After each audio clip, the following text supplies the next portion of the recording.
Hey everybody, it's GW. I'm out here with the microphone in front of me again, just doing a quick little update on things that are going on in this old guy's world.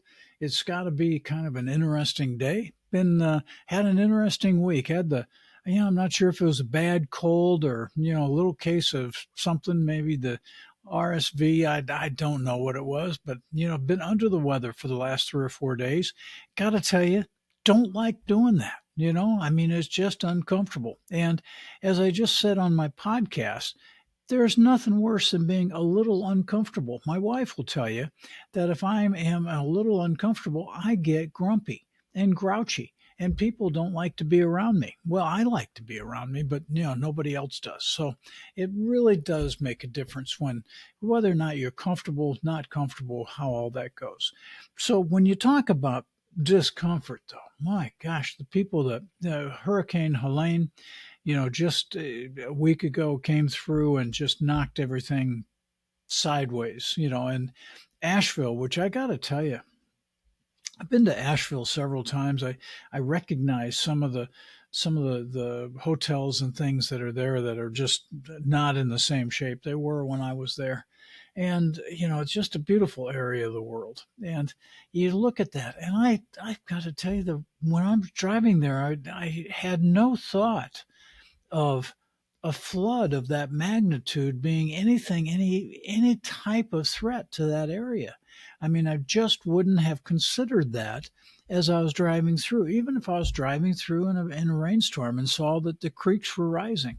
And they gosh, I mean, it's just amazing the devastation that has gone on there. And, prayers and thoughts are with everybody that's out there that's impacted them, and really hope that they get back on their feet. It's going to be years before there's even a semblance of things that are normal out there. And it's just such a beautiful area of the world that it really is unfortunate. It is also climate change coming up here. I mean, you have all these more major storms and more impact than what we used to have, and it's just frustrating. All us old guys. I mean, I can remember in Iowa sitting out there on a county road. The roads in northern Iowa are pretty well checkerboarded. Just one on top of another. And so you can sit there on the corner and you might be 5 or 6 miles outside of town, and you can look at the clouds in the distance, and you can see a storm coming in. And when the weather was just right for, okay, this is a tornado-y weather day, you know friends and I would go out and we'd sit on a corner and we'd just kind of sit and chit chat and watch the weather. Didn't do this a lot, but did it a few times.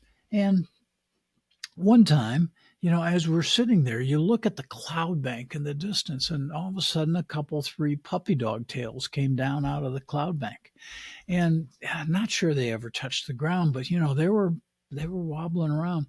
It really was awe inspiring when you sit there and you look at what Mother Nature can do, and when you look at the force. Now, tornado is the most direct force, and a tornado is a pinpoint of it. When we have a hurricane, it comes in and the force is over days.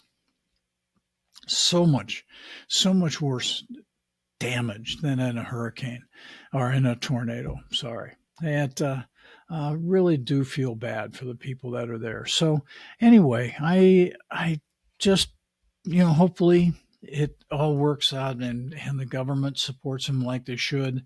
And I know that people are going to want to. I know there's going to be stories of people that drop through the cracks and everything else, but I honestly believe, I mean, I worked in the government for a long time. There is no agency in this government whose main purpose in life is to make life harder for the people in the United States. Every one of them, their main purpose is to support and make sure that the people in the United States are safe and that they're supported in the way they should be. And to think that anything in our government is anything other than that is just wrong. And so I hope everybody takes that to heart. Our government really does work for us. It doesn't matter who's in office. The government, the bureaucrats in the government, they work for us. There's rules, but they work for us. So the other thing that we've had here recently, we had a vice president debate. Wow, that's usually a big yawn. Most years, when's the last time you listened to a vice president debate seriously? Now, I will say, I started at the beginning and I listened every moment that thing went on. It's a good thing I did because I caught good old Tim Walz and his comments there on the 90th minute of the debate.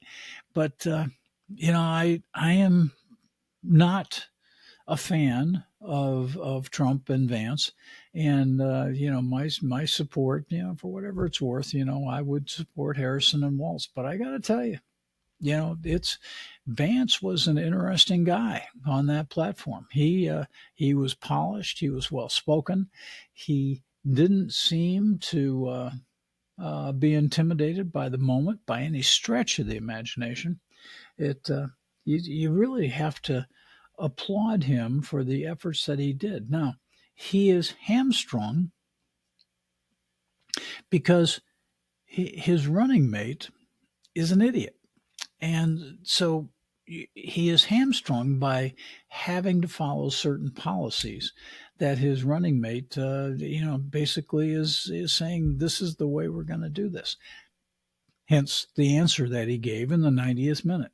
I don't think he in his own mind thinks that there's any question about whether Joe Biden won the election in 2020 or not.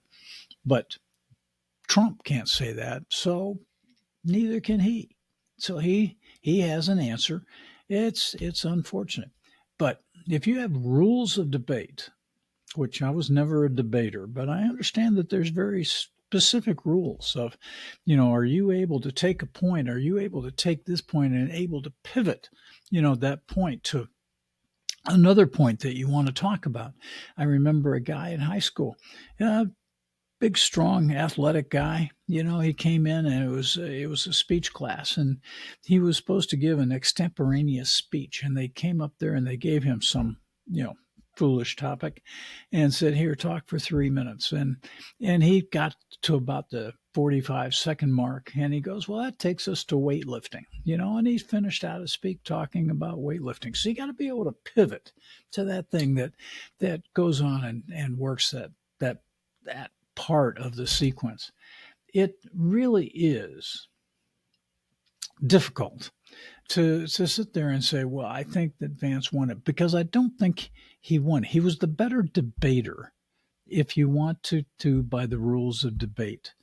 But I don't think that his story was a strong enough story. I think that the story that Tim Walz has, and I think that his folksiness, which doesn't really translate well to the debate stage, but his folksiness is a real positive in how you are accepted by the American people. But I hope that's the way it worked out.